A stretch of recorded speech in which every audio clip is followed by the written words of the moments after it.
Nobody in this world would want to become an enemy of a cartel who has beheaded, hanged, tortured, and mutilated their rivals and enemies.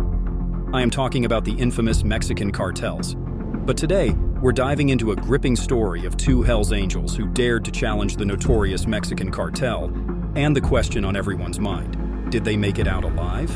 Some of these cartels use brutal methods to execute their enemies, such as beheading them with chainsaws and posting the videos online. So, why did these two Hells Angels decide to play with death? Let's find out. In 2009, two Canadian Hells Angels, Gordon Douglas Kendall and Jeffrey Ronald Ivins, found themselves entangled in a deadly trade with a Mexican cartel. This risky move had dire consequences.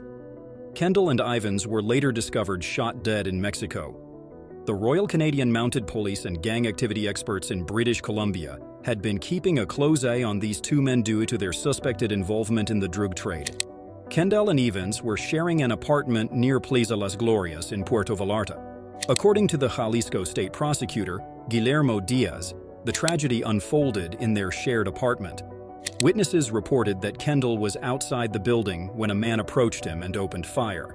After that, the same assailant chased Ivins to the pool area, where he met a similar fate. Kendall and Ivins got multiple gunshot wounds, and they didn't stand a chance. According to eyewitnesses, Ivins was armed, but perhaps due to the shock or being caught off guard by the gunman, he was unable to defend himself. But why did this happen? Why was Ivins carrying a gun in Mexico? Nobody had clear answers.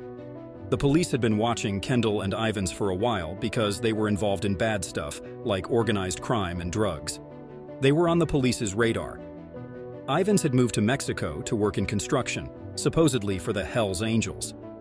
This put him in the spotlight of the authorities. It was becoming clear that there was more to their story than it seemed. As the investigations unfolded, the police had little information about whether Ivins and Kendall had ties to any gangs or organized crime. They were puzzled by the motive behind the brutal murder. Over time, the pieces of this puzzling story started to come together. A close acquaintance of Ivins revealed that he had grown up in Kamloops and had been living in Kelowna for a few years. He worked in construction as an equipment operator, a seemingly regular job. However, what set him on a dangerous path was his decision to move to Mexico for excavation work linked to the Hells Angels. According to a friend who wished to stay anonymous due to fears of retaliation, he had tried to convince Ivins not to go to Mexico, knowing the dangers involved. He described Ivins and Kendall as close friends, but he was less aware of Kendall's activities in Mexico or his reasons for being there as compared to Ivins. What's noteworthy is that this anonymous friend also mentioned that Ivins had been struggling with the emotional weight of his decision to relocate to Mexico. It was a journey filled with significant stress and emotional turmoil. You see, it's highly likely that both Kendall and Ivins were working as middlemen, sort of go-betweens for the drug cartels. The police also believed that once they listened to the testimony of that anonymous friend, and their involvement in drug trafficking wasn't just limited to Mexico, it stretched all the way up to Canada and even across the United States. Now, let's set the record straight. This isn't some glamorous life we're talking about. It's a dangerous world, where things can easily go south and turn violent, as tragically happened to Kendall and Ivins, who lost their lives. The Hells Angels in Canada kept their distance from Kendall and Ivins.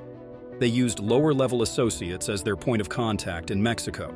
This strategy was all about protecting the senior members from intense police scrutiny and reducing the risk of them becoming targets for Mexican criminal groups. So, the big shots would stay up in Canada, calling the shots while leaving the riskier tasks to the junior members.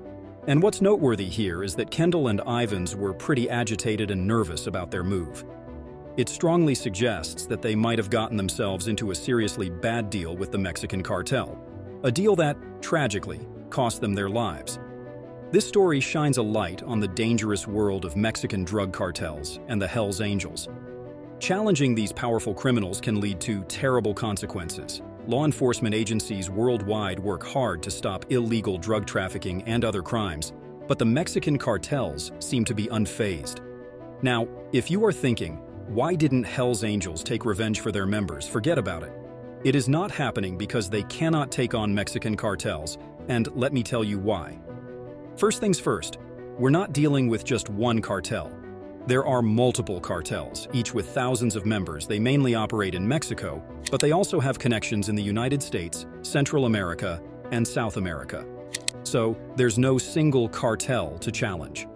When it comes to numbers, the Hells Angels simply don't have the sheer numbers to go up against even the smallest Mexican drug cartel.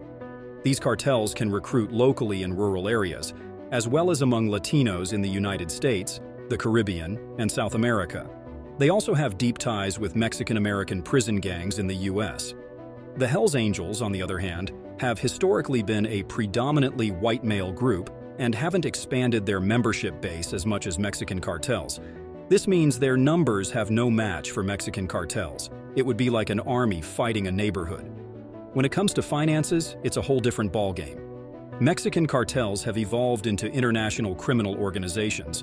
They pretty much control the drug trade, from cocaine to methamphetamine and even black tar heroin smuggled into the United States.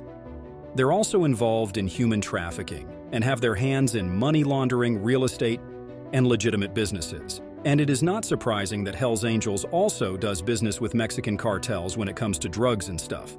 In terms of resources, they've got a lot more at their disposal than the Hells Angels could ever dream of. So it's not as simple as a face-off. The odds are heavily stacked against the Hells Angels. Other than the numbers and finances, the Mexican cartels are much more violent than Hells Angels. The Hells Angels have had their fair share of skirmishes, both among themselves and with other biker gangs, but they've never gone all out like the Mexican cartels. These cartels are known for unleashing brutal violence in Mexico and beyond, especially through their drug trade in Central America. To put it plainly, the Hells Angels might be tough, and they also have some ex-military members, but overall, Hells Angels can't handle a battle against the cartels. The cartels have a mix of serious folks, from serial killers to former and current members of the Mexican military, along with a bunch of hired guns and tough fighters. It's a league that the Hells Angels might find a bit too much to handle. And let's not forget about the prison gangs. Almost every low-level criminal eventually lands in prison, right? Well, the Latino gangs have a pretty substantial presence, especially in places like California, the Southwest, and Texas. If the Hells Angels members found themselves in prison, they'd face some serious risks. You see, white supremacist groups do have some influence in prison, even though they're not the biggest in numbers. But they also know they have to keep things cool with the Latino prison gangs to stay safe. So yeah, it won't happen.